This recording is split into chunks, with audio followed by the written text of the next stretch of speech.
Mae Duw yn byw drws nesaf. Wir nawr. Ma fe. Sa'n gweud gair o gelwydd. Y cwlffyn o fachen mawr, dy bardd wen hyd at I geste. Dwylo fel rofiau a gwen. Gwen allai dod I crôn i'ch sodle chi. O'r eiliad weles I fe, o'n i'n gwybod mai fe oedd e.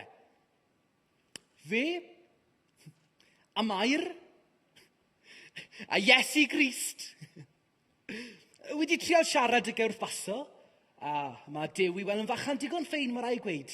Wastod yn stopo I siarad, dim I mawr, am y tywydd a pethau felly. Sy'n ei sens yn dwi. Mae pawb yn lygo siarad am ei waith. Mwyaf I meddwl am y ti fe, mwyaf I meddwl bod fi'n rait. Dines I ganol nos neithwr, a oedd Duw yn siarad â fi. Wel, gwyddi te, achos gwyddi oedd e, fel sef yn dod o drws nesa. Achos na lle oedd e. Sim off dy ben ôl a na rhywbeth. Oedd e'n gwyddi. Mae'n hen bryd I ti'n neud rhywbeth o werth. So, godys i'r unwaith. Wylar am o control, gwyddodd e wedyn, a'n angwmwys be nes I. Is I lawr star, ffôl pelt, a Duw yn dal I wyddio'r ochr arall, wyla amdano fe! Des yw hyd i'r remote control yn eitha syden. Oedd e'n y foced bach yn y prynes I yn y pound shop. Chi'n dod i'r braich y soffa, le fi'n dod I fe bob nos I chi bod fi'n colli Jeremy Kyle yn y boreau. Wrth bod fi'n dod o hyd i'r peth, doth llais Duw. BBC 2! Wedodd e. Watches i'r program. Gweud oedd am wahanol jobs sy'n cael yn gweithio'r trains. Bob math o bethau. Drifo, conductor, labro, gweithio bwyd, gweithio ticket, gwneud stations, digon ymrywiaeth. Mae rhaid I weid, oedd e'n agoriad llygad I fi. Oedd Duw wedi agor yn llygad I. Mae beth o Duw eisiau fi wneud? Gweithio ar y trains. Lawr y job centre bore yma, a mae geiriau Duw yn dal I ganu yn ymhenni. A fel se Duw wrth yn ysgwyddi, des yw hyd I di. Y job. Station Cyfyrddin. Cleaner yn station Cyfyrddin. Wel, gredwch chi fyth pwy gath interview yr un pryd â fi heddi yn y job yn y station? Ond Iesu Grist I hunan.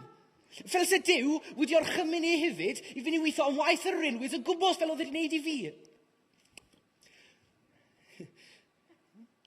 Oedd y ddoen yn un ar ein trad o flaen y tai bach ar platfform station Cyfyrddin a ryw fenyw mewn dillad conductor neu rhywbeth I wneud y railways yn gofyn cwestiynau ni. Nawr, ath pethau'n bach o ffradach yn y feddwl I. Yr eiliad weles I bod fi yn trial am yr un job a Iesu Grist I hunan. Y tro diwethaf i'r byd fi oedd e'n cered y byd i'r wlad. Dim Cymru. Oedd Cymru ddim I gael pryd yn pregethu a casglu dynon neu magic. A sa'n credu bod job dygau pryd Wel, ddim I fi glywed ty beth. Ond pwy I fi I fynd I drial gweithio pethau mas fyddeles I? Rai bod Duw yn gwybod mai na beth oedd y plan. A na gan lle I oedd gofyn cwestiynau.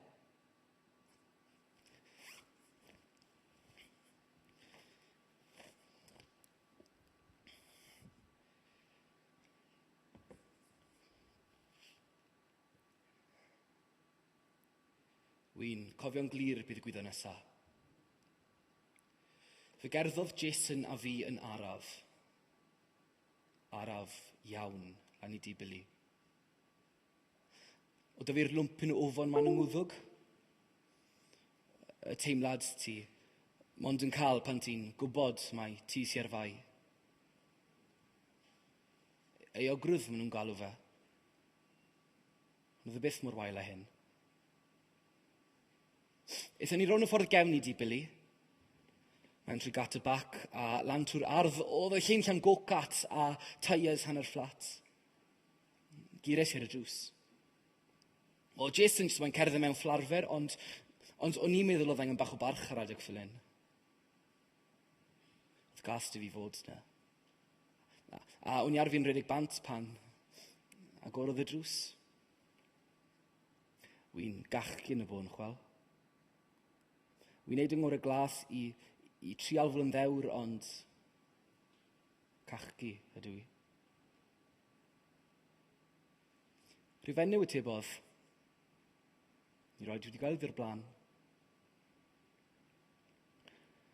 Dechreuais i lefen. Wedodd Jason yn syth. Bai ni weld bod Billy wedi rhedeg bant i Brecon!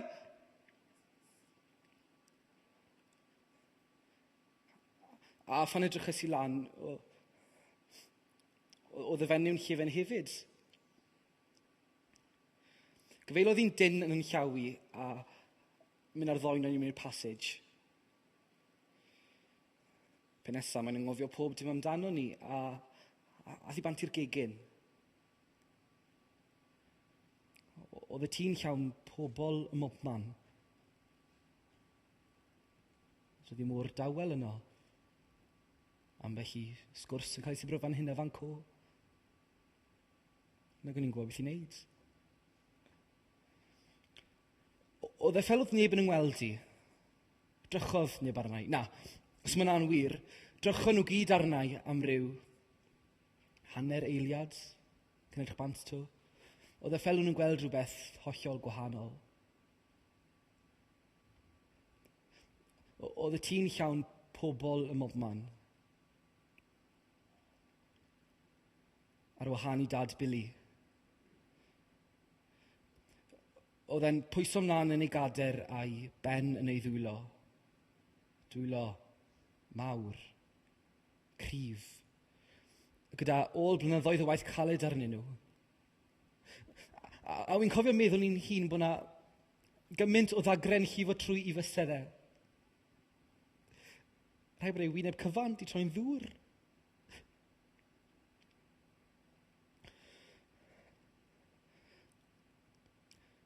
Mae galar yn beth rhyfedd iawn. Es i trwy rhyw gyfnod gwag, rhyw ffeithiwch di emosiwn anodd bar am wythnosau. Oedd e fel o'n i'n gweld y byd o tu ôl i ryw ddrych. Ambell i ddiwrnod, sai hyd yn oed yn meddwl am y peth.